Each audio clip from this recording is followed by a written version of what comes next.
Very good morning. ಮೊನ್ನೆ ನಡೆದಂತಹ ಏನಪ್ಪ ಅಂದರೆ 2025 ಮೊರಾರ್ಜಿ ದೇಸಾಯಿ ಪ್ರವೇಶ ಪರೀಕ್ಷೆ ಮಾದರಿ ಉತ್ತರಗಳನ್ನು ಅಭ್ಯಾಸ ಮಾಡ್ತಾ ಇದ್ವಿ. ಹಾಗಾದರೆ ಗಣಿತ ವಿಷಯಕ್ಕೆ ಸಂಬಂಧಪಟ್ಟಂತಹ ಸಂಭವನೀಯ ಉತ್ತರಗಳನ್ನು ಒಂದೊಂದಾಗಿ ಅಭ್ಯಾಸ ಮಾಡ್ತಾ ಹೋಗೋಣ. ಒಂದು ಹಳ್ಳಿಯ ಜನಸಂಖ್ಯೆಯು 3389, ಇನ್ನೊಂದು ಹಳ್ಳಿಯ ಜನಸಂಖ್ಯೆಯು 4893. ಎರಡೂ ಹಳ್ಳಿಗಳ ಒಟ್ಟು ಜನಸಂಖ್ಯೆಯನ್ನು ಕಂಡುಹಿಡೀರಿ. ಏನಪ್ಪ ಅಂದರೆ ಆಪ್ಷನ್ ನೋಡೋಕ್ಕಿಂತ ಮುಂಚೆ ನೀವು ಬೆಟರ್ ಏನಪ್ಪ ಅಂದರೆ ಇದನ್ನು ಕೂಡಿಸ್ಕೊಂಡ್ರೆ ಈಸಿ ಆಗ್ತದೆ ಅಂತ ಅನ್ಕೋತೀನಿ. ಹಾಗಾದ್ರೆ ಏನಪ್ಪ ಅಂದರೆ 3389 ಅಂತ ಒಂದು ಕೊಟ್ಟಾರ, ಆಮೇಲೆ 4893 ಅಂತ ಒಂದು ಕೊಟ್ಟಾರ. ಎರಡದನ್ನು ಕೂಡಿಸಿದಾಗ 8282. ಆಪ್ಷನ್ 2 ಏನಪ್ಪ ಅಂದರೆ ರೈಟ್ ಆನ್ಸರ್ ಬರ್ತದೆ. ಹಾಗಾದರೆ ಇದಕ್ಕೆ ಸರಿಯಾದ ಉತ್ತರ ಆಪ್ಷನ್ 2. ನೆಕ್ಸ್ಟ್ 2462 ಮತ್ತು 3487ಗಳ ಮೊತ್ತ 10ರ ಸ್ಥಾನದ ಸಮೀಪಕ್ಕೆ ಅಂತ ಕೇಳಿದ್ದಾರೆ. ಹಾಗಾದರೆ 10ರ ಸ್ಥಾನದ ಸಮೀಪಕ್ಕೆ ಅಂದಾಜಿಸಿದಾಗ 2462 60 ಮಾಡ್ಕೊಳ್ತೀವಿ, 3487 90 ಮಾಡ್ಕೊಳ್ತೀವಿ. ಎರಡನ್ನು ಕೂಡಿದಾಗ 5950 ಬರ್ತದೆ. Option 2 right answer. ಇನ್ನು 57,394 ಮತ್ತು 26,765 ನಡುವಿನ ವ್ಯತ್ಯಾಸ ಏನಪ್ಪ ಅಂದರೆ 57,394ರಲ್ಲಿ 26,765 ಕಳೆದಾಗ, ಹೌದಾ, ಇದನ್ನು ಆಪ್ಷನ್ ನೋಡ್ತಾ ಕೊಡೋದಕ್ಕಿಂತನೂ ಏನಪ್ಪ ಅಂದರೆ ನೀವು ಲೆಕ್ಕ ಬಿಡಿಸ್ಬಿಟ್ರೆ ಈಸಿ, ಹೌದಾ. ಆದರೆ ಟೈಮ್ ಕಡಿಮೆಯಲ್ಲಿ ನೀವು ಡಿಜಿಟ್ ನೋಡಿದ್ರೆ ಇನ್ನೂ ಉತ್ತಮ ಅಂತ ಅನ್ಕೋತೀನಿ, ಹೌದಾ. ಫಾರ್ ಎಕ್ಸಾಂಪಲ್ 4ರಲ್ಲಿ 5 ಹೋಗೋದಿಲ್ಲ, ಅದಕ್ಕೆ ಏನಪ್ಪ ಅಂದರೆ ಕೈಲ ತೆಗೆದುಕೊಳ್ತೀವಿ. ಹಂಗಾರೆ 14 ಆಯಿತು, 14ರಲ್ಲಿ 5 ಹೋದರೆ 9, ಕೊನೆ ಡಿಜಿಟ್ 9 ಬರ್ತಾಯಿದೆ. ಹಂಗಾರೆ ಈ ರೀತಿಯಾಗಿ ಏನು ಬಿಡಿ 10 100 ಇವು 1 2 3 ಮ್ಯಾಚ್ ಆಗಿದ್ದರೆ ಉಳಿದು ಯಾವ ತಪ್ಪಾಗಿದೆ ಅಂತ ನಿಮ್ಗೆ ಗುರುತಾಗ್ತದೆ. ಅದರ ಆಧಾರದ ಮೇಲೆ ಶಾರ್ಟ್ಕಟ್ಟಾಗಿ ಟೈಮ್ ಉಳಿಸೋರು ಆ ಮೆಥಡನ್ನು ಫಾಲೋ ಮಾಡ್ಬೋದು. ಇನ್ನು ಪ್ರಶ್ನೆ 44, ಬಣ್ಣ ಹಚ್ಚಿರುವ ಭಾಗವನ್ನು ಭಿನ್ನರಾಶಿ ರೂಪ ಅಂತ ಕೇಳಿದ್ದಾರೆ. ಒಟ್ಟು ಎಷ್ಟು ಭಾಗಗಳಿದಾವೆ? 10 ಭಾಗಗಳಿದಾವೆ. ಅದರಲ್ಲಿ ಎಷ್ಟಕ್ಕೆ ಬಣ್ಣ ಬಳಿಯಲಾಗಿದೆ? 7ಕ್ಕೆ ಬಣ್ಣ ಬಳಿಯಲಾಗಿದೆ. ಎಷ್ಟಕ್ಕೆ? 7ಕ್ಕೆ. ಹಾಗಾದ್ರೆ 7 10 ರೈಟ್. ಎರಡನೇ ಆಪ್ಷನ್ ಸರಿಯಾದ ಉತ್ತರ. ಇನ್ನು ಕ್ವಶನ್ ನಂಬರ್ 45, 47,346ಕ್ಕೆ ಎಷ್ಟನ್ನು ಸೇರಿಸಿದರೆ 84,625 ಆಗ್ತದೆ. ಹಾಗಾದ್ರೆ 84,625ರಲ್ಲಿ 47,346 ಕಳೆದಾಗ ನಮಗೇನು ಉತ್ತರ ಬರ್ತದಲ್ಲ ಅದು 37,279 ಇರ್ತದೆ. ಅದೇ ಸರಿಯಾದ ಉತ್ತರ. ನೋಡಿರಿ, ಇದನ್ನು ಕಳಿಬೇಕು. ಕಳೆದಾಗ 37,279 ಬರ್ತದೆ. ಹಾಗಾದರೆ ಏನಪ್ಪ ಅಂದರೆ 47,346ರಲ್ಲಿ 37,279 ಕೂಡಿಸಿದಾಗ 84,625 ಆಗ್ತದೆ. ಇನ್ನು ಕ್ವಶನ್ ನಂಬರ್ 46, ರು 82ಗಳನ್ನು ಪೈಸೆಗಳಲ್ಲಿ 1 ರೂಪಾಯಿ = 100 ಪೈಸೆ ಅಂತ ಗುರ್ತಿದೆ. ಹಾಗಾದರೆ ಏನಪ್ಪ ಅಂದ್ರೆ 10 ರೂಪಾಯಿ = 1,000 ಪೈಸೆ ಆಗ್ತದೆ. ಹಾಗಾದರೆ 80 ರೂಪಾಯಿ 8,000 ಪೈಸೆ, ಮೇಲಿನ 2 ರೂಪಾಯಿ 200 ಪೈಸೆ, 8,200 ಪೈಸೆ, ಹೌದಾ. ಆಪ್ಷನ್ 2 ಏನಪ್ಪ ಅಂದರೆ ಸರಿಯಾದ ಉತ್ತರ. ಇನ್ನು 48ಕ್ಕೆ ಎಷ್ಟರಿಂದ ಗುಣಿಸಿದಾಗ 48 ಬರ್ತದೆ? 48 ಒಂದಲೇ 48 ಮಗ್ಗಿ, ಇದು ಸಿಂಪಲ್ ಮಗ್ಗಿ. ನೆಕ್ಸ್ಟ್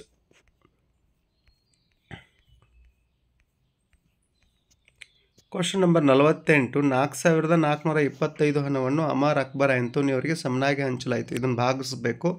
4,425 ಏನಪ್ಪ ಅಂದರೆ 3 ಜನ ಇದ್ದಾರಲ್ಲ, 3ರಿಂದ ಭಾಗಿಸ್ಬೇಕು. ಎಷ್ಟರಿಂದ?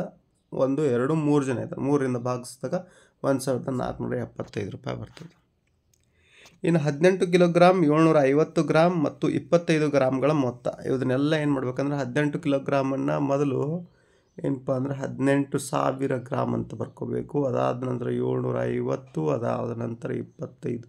ಇವೆಲ್ಲದನ್ನು ಏನು ಮಾಡಿದಾಗ ಕೂಡಿಸಿದಾಗ ಏನಪ್ಪ ಅಂದರೆ ಒಂದು ಉತ್ತರ ಬರ್ತದೆ. 18.775 ಗ್ರಾಮ್ ಅಂತ. 18.775 ಕಿಲೋಗ್ರಾಮ್.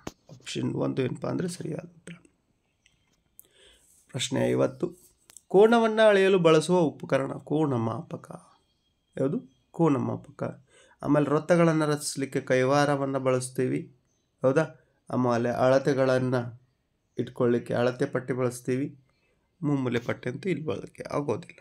ಕ್ವಶನ್ ನಂಬರ್ 51, ಒಂದು ವಿಮಾನವು ಆಗಮಿಸುವ ವೇಳೆ 15 ಗಂಟೆ 30 ನಿಮಿಷ ಈ ವೇಳೆಯನ್ನು 12 ಗಂಟೆ ಗಡಿಯಾರಕ್ಕೆ ಪರಿವರ್ತಿಸಿದಾಗ ನೋಡ್ರಿ ಇದು 24 ಗಂಟೆ ಗಡಿಯಾರ ಐತಿ, ಇದೇನೈತಿ ಇದು 24 ಗಂಟೆ ಗಡಿಯಾರ ಐತಿ, 12 ಗಂಟೆ ಗಡಿಯಾರಕ್ಕೆ ಪರಿವರ್ತಿಸಿದಾಗ ಅಂತ ಕೇಳಿದ್ದಾರೆ. ಹಾಗಾದರೆ 12 ಗಂಟೆ 15ರಲ್ಲಿ ಮೊದಲು ಏನು ಮಾಡಬೇಕಪ್ಪ ಅಂದರೆ 15:30ರಲ್ಲಿ 12 ಕಳಿಬೇಕು. ಎಷ್ಟನ್ನ 12. ಹಾಗಾದ್ರೆ ಏನು ಬರ್ತದೆ 3:30 ಬರ್ತದೆ. ಹಾಗಾದ್ರೆ ಮಧ್ಯಾಹ್ನ 3:30 ಗಂಟೆ. ಮಧ್ಯಾಹ್ನ ಎಷ್ಟು 3:30 ರಾತ್ರಿಯಿಂದ ವೇಳೆ ಸ್ಟಾರ್ಟ್ ಆಗ್ತದೆ. ರಾತ್ರಿ 12ರಿಂದ ಮತ್ತು ರಾತ್ರಿ 12ರವರೆಗೂ. ಹಾಗಾದ್ರೆ 24 ಗಂಟೆ ಗಡಿಯಾರದಲ್ಲಿ ಏನು 15:30 ಅಂದರೆ ಅದು 3:30 ಯಾವಾಗ ಬರ್ತದೆ ಮಧ್ಯಾಹ್ನ ಬರ್ತದೆ. ಅದಕ್ಕೆ ಮಧ್ಯಾಹ್ನ 3:30 ಗಂಟೆ. ಈ ಕೆಳಗಿನ ಚಿತ್ರದಲ್ಲಿರುವ ವಿಶಾಲ ಕೋನಗಳ ಸಂಖ್ಯೆ ಕೇಳಿದ್ದಾರೆ. ಈ ಚಿತ್ರದಲ್ಲಿರುವಂಥ ವಿಶಾಲ ಕೋನಗಳ ಸಂಖ್ಯೆ ನೋಡ್ರಿ, ಇಲ್ಲಿ ವಿಶಾಲ ಕೋನಗಳಿದ್ದಾವೆ. ಇಲ್ಲಿ ವಿಶಾಲ ಕೋನ ಐತಿ. ವಿಶಾಲ ಕೋನ ಅಂದರೆ ಏನು ಹೌದಾ, 90 ಡಿಗ್ರಿಗಿಂತ ಕಡಿಮೆ ಇದ್ದರೆ ಲಘು ಕೋನ, 90 ಡಿಗ್ರಿ ಇದ್ದರೆ ಲಂಬ ಕೋನ ಹೌದಾ. ಆಮೇಲೆ 90 ಡಿಗ್ರಿಗಿಂತ ಹೆಚ್ಚಿದ್ರೆ ಅದು ವಿಶಾಲ ಕೋನ ಹೌದಾ. 180 ಡಿಗ್ರಿ ಇದ್ದರೆ ಸರಳ ಕೋನ, 180 ಡಿಗ್ರಿಗಿಂತ ಹೆಚ್ಚಿದ್ರೆ ಸರಳಾಧಿಕ ಕೋನ ಅಂತ ನಾವು ಆಲ್ರೆಡಿ ಅಭ್ಯಾಸ ಮಾಡಿದ್ದೀವಿ. ಹಾಗಾದರೆ ಇಲ್ಲಿ 90 ಡಿಗ್ರಿಗಿಂತ ಹೆಚ್ಚಿದೆ, ಇಲ್ಲಿ 90 ಡಿಗ್ರಿಗಿಂತ ಹೆಚ್ಚಿದೆ, ಇಲ್ಲಿದೆ, ಟೋಟಲ್ ಎಷ್ಟಾಯಿತು 4 ಹೌದಾ. ಆಮೇಲೆ ಇಲ್ಲಿ ಏನಪ್ಪ ಅಂದರೆ ಲಂಬ ಕೋನ ಇದೆ, ಇಲ್ಲೂ ಲಂಬ ಕೋನ ಇದೆ ಹೌದಾ, ಇಲ್ಲೂ ಲಂಬ ಕೋನ ಇದೆ, ಇಲ್ಲೂ ಲಂಬ ಕೋನ ಇದೆ. ಲಂಬ ಕೋನ ಕೇಳಿದರೆ ಅದು ಸಂಖ್ಯೆ ಬೇರೆ ಆಗ್ತಿತ್ತು. ಇಲ್ಲಿ ಯಾವ್ದು ಕೇಳಿದರೆ ವಿಶಾಲ ಕೋನ ಕೇಳಿದ್ದಾರೆ. ಆಪ್ಷನ್ 2 4 ಏನಪ್ಪ ಅಂದರೆ ಸರಿಯಾದ ಉತ್ತರ. ಇನ್ನು ಕ್ವಶನ್ ನಂಬರ್ 53. ಶಾಲಿನಿಯು 7:45 AM ಮನೆಯನ್ನು ಬಿಟ್ಟು 9:15 AM ಶಾಲೆಯನ್ನು ತಲುಪುತ್ತಾಳೆ. ಹಾಗಾದರೆ ಅವಳು ಶಾಲೆ ತಲುಪಲು ತೆಗೆದುಕೊಂಡಂಥ ವೇಳೆ ಕೇಳಿದ್ದಾರೆ. ಹಾಗಾದರೆ 7:45 8 ಗಂಟೆ ಆಗಲಿಕ್ಕೆ ಇನ್ನು 15 ನಿಮಿಷ ಇದೆ. 9 ಗಂಟೆ 15 ನಿಮಿಷ ಅಂದರೆ 1 ಗಂಟೆ ಅಲ್ಲಿ 15 ನಿಮಿಷ ಆಗಿದೆ.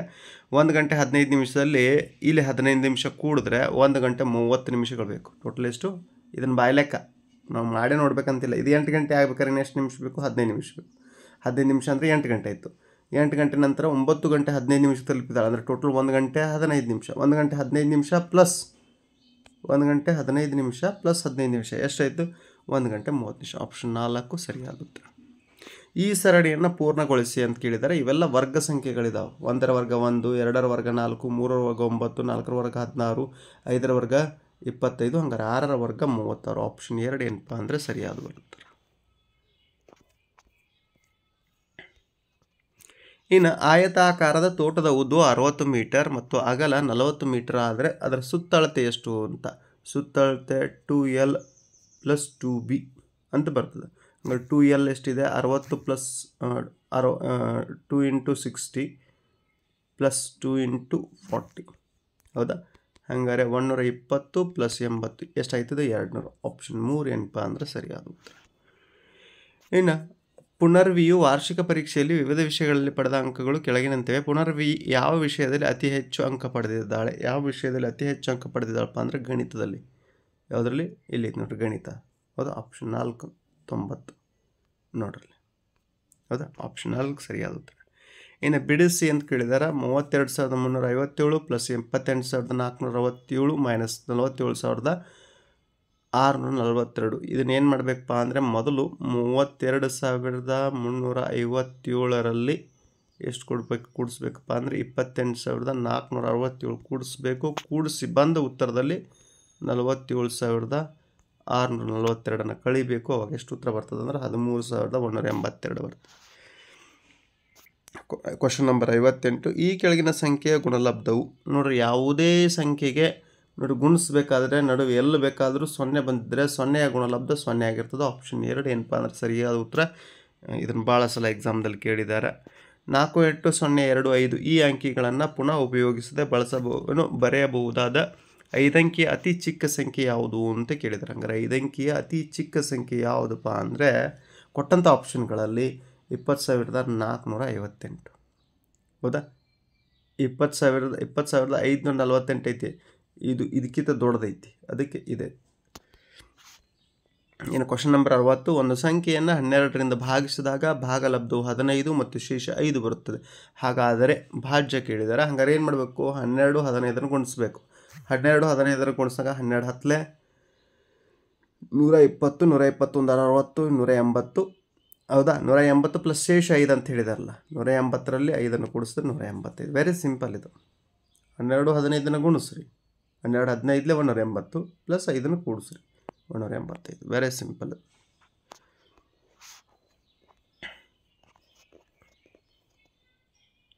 ಹಾಗಾದರೆ ಇಲ್ಲಿವರೆಗೂ ನಾವೇನು ಮಾಡಿದ್ವಿ ಅಂದರೆ ಗಣಿತ ವಿಷಯಕ್ಕೆ ಸಂಬಂಧಿಸಿದಂತಹ 20 ಸಂಭವನೀಯ ಉತ್ತರಗಳನ್ನು ಅಭ್ಯಾಸ ಮಾಡಿದ್ವಿ. ಹೌದಾ? ಇನ್ನು ಮುಂದೆ ವಿಜ್ಞಾನಕ್ಕೆ ಸಂಬಂಧಪಟ್ಟಂತಹ ಮತ್ತು ಸಮಾಜ ವಿಜ್ಞಾನಕ್ಕೆ ಸಂಬಂಧಪಟ್ಟಂತಹ ಉತ್ತರಗಳನ್ನು ನೋಡೋಣ ಅಂತ ಹೇಳ್ತಾ ಥ್ಯಾಂಕ್ ಯು ಸೋ ಮಚ್. ಆದಷ್ಟು ಪರೀಕ್ಷೆ ಬರೆದಿರೋಂಥ ವಿದ್ಯಾರ್ಥಿಗಳಿಗೆ ನಿಮ್ಮ ಸ್ನೇಹಿತರಿಗೆ ಹಂಚ್ಕೊಳ್ಳುವಂಥ ಕೆಲಸ ಮಾಡಿರಿ ಅಂತ ಹೇಳ್ತಾ ಥ್ಯಾಂಕ್ ಯು.